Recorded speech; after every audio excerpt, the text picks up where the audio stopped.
Hi guys, Scott here on a beautiful Southwest Florida Saturday morning here in August, where today I'll be removing the engine from my 1966 Ford Falcon Club Wagon.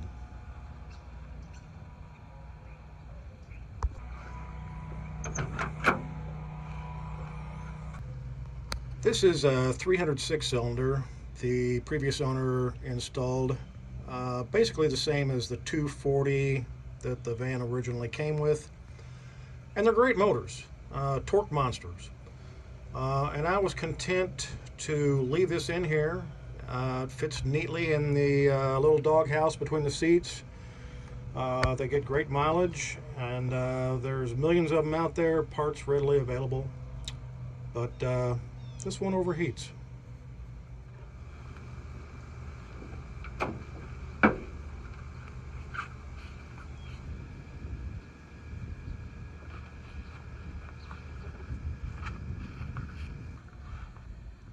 With the seats out and the doghouse off, it's pretty easy access.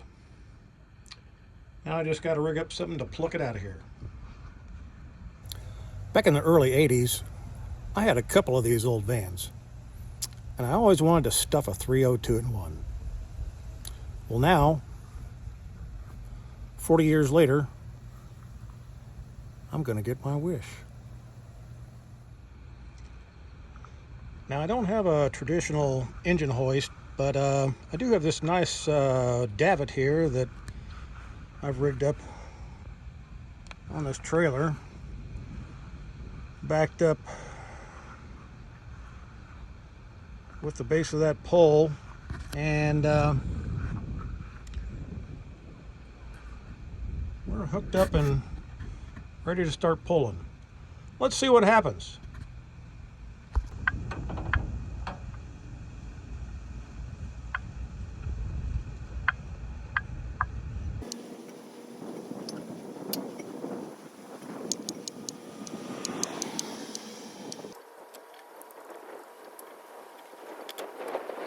Now I rigged this as tight as I could because I knew it was going to be close, getting enough height, and it's going to be close.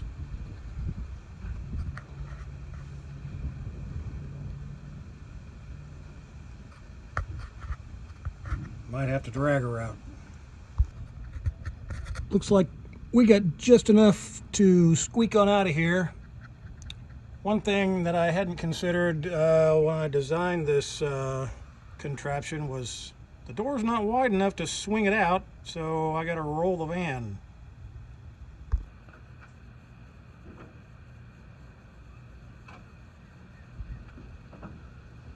Good thing they roll easy.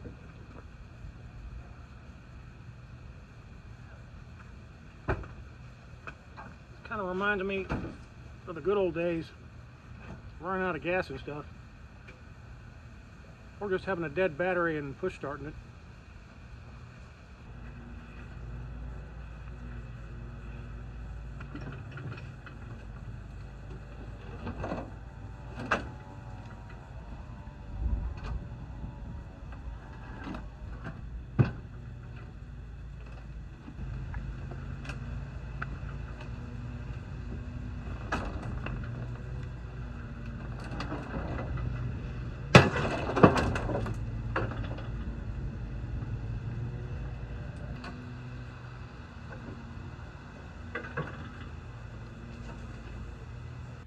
Well, it's out of there.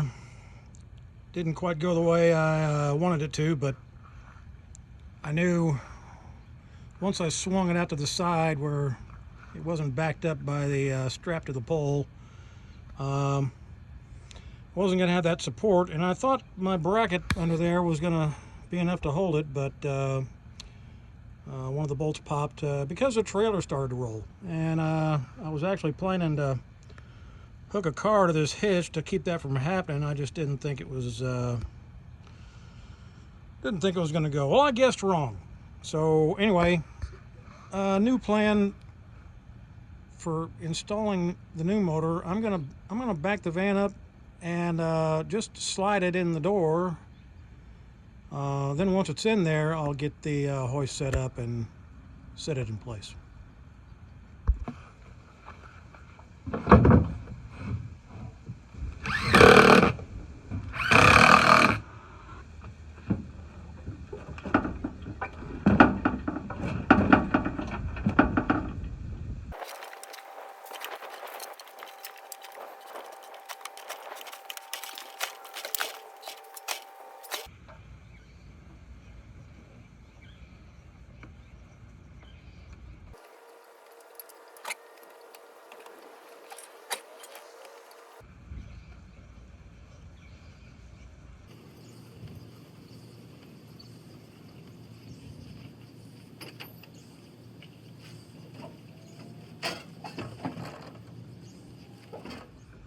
Well, it's in there.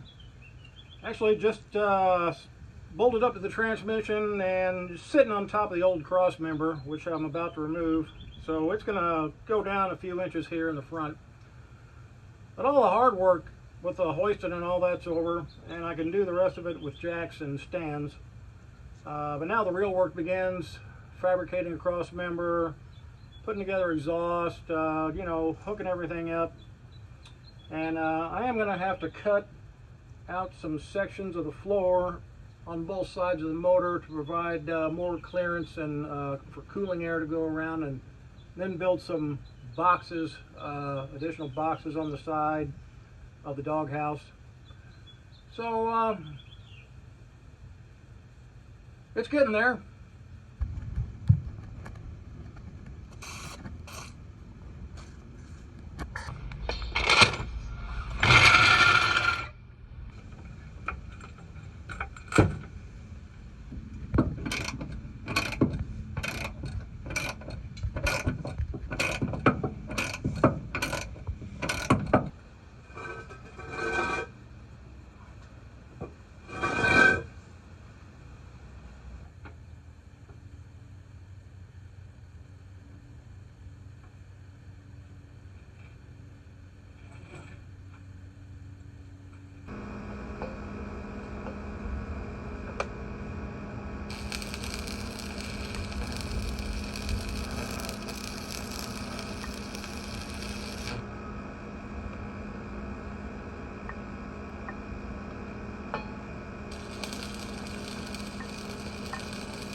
Two coats of POR 15 on the new cross member. That's going to be the best looking thing under the truck. So now it's time to cut the floor out here to give us some clearance around the engine. And I've seen this done a few different ways, from just barely nibbling it out here to clear factory manifolds, to 2 inches out.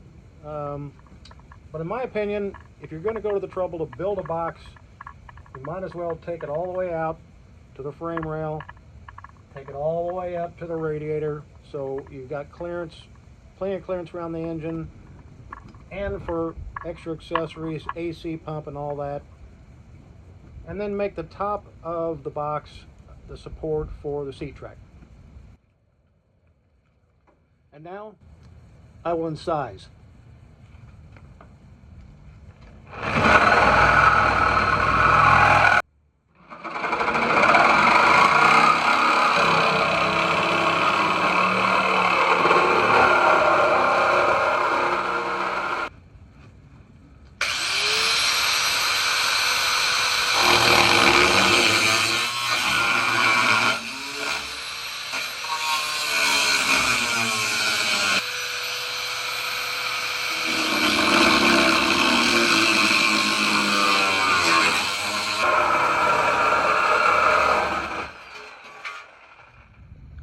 The headers I ordered do not fit.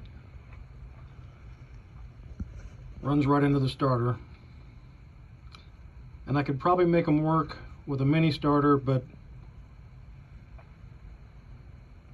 I decided to just return them and get the ones that angle out the back, which is what I should have done in the first place. But these were the ones that promised to ship the fastest, so I could get it going for this weekend.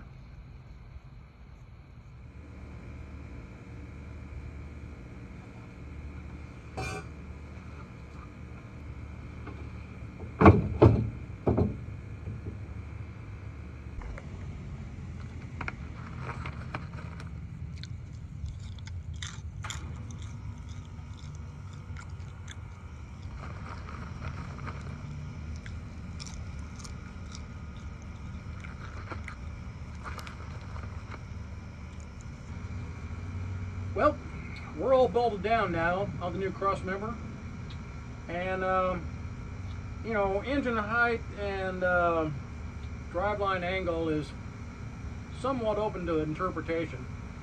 The original engine sat pretty high in the front, and the driveline was perfectly straight all the way to the differential, which is good, but a little bit off here and there isn't going to hurt anything. Now, back here at the top of the bell housing to the top of this hump was a 1/2 inch stock, and I'm over 1.5 inches now, so I'm at the front probably a good 2.5 inches lower than I was before. And from the angle of the manifold, once the front end settles down a little bit, it should be pretty level. So I like it just where it is there. So with the new stance we've got, she kind of looks like a gasser. I've even jumped up and down on the front end a bunch to try to settle it in, but it looks like the new package is quite a bit lighter. From what I can find out, the 306 is somewhat heavier, maybe 40 or 50 pounds according to the specs, but that's not 40 or 50 pounds. Now, before I install the manifold and the distributor, I'm gonna prime the oiling system.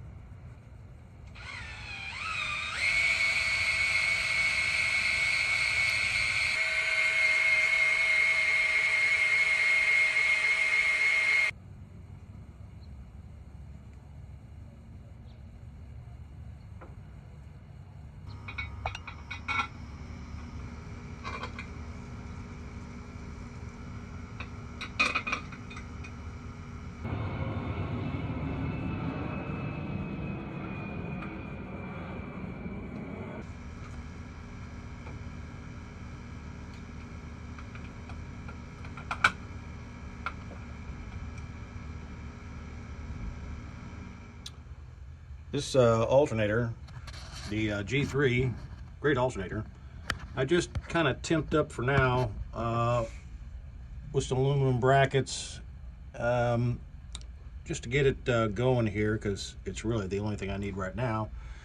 And this is the reverse rotation water pump, so that's why it's routed that way. Works just fine like that.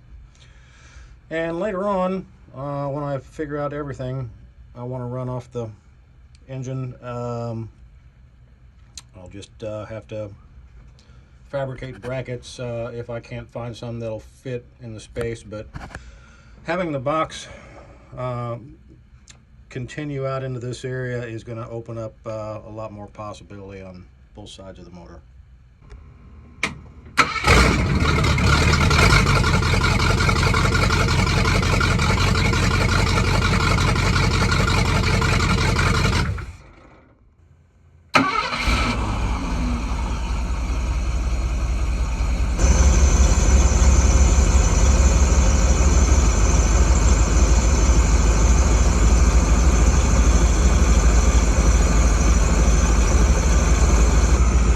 Sounds pretty good there.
Found this nice pair of mufflers from a 2014 Mustang.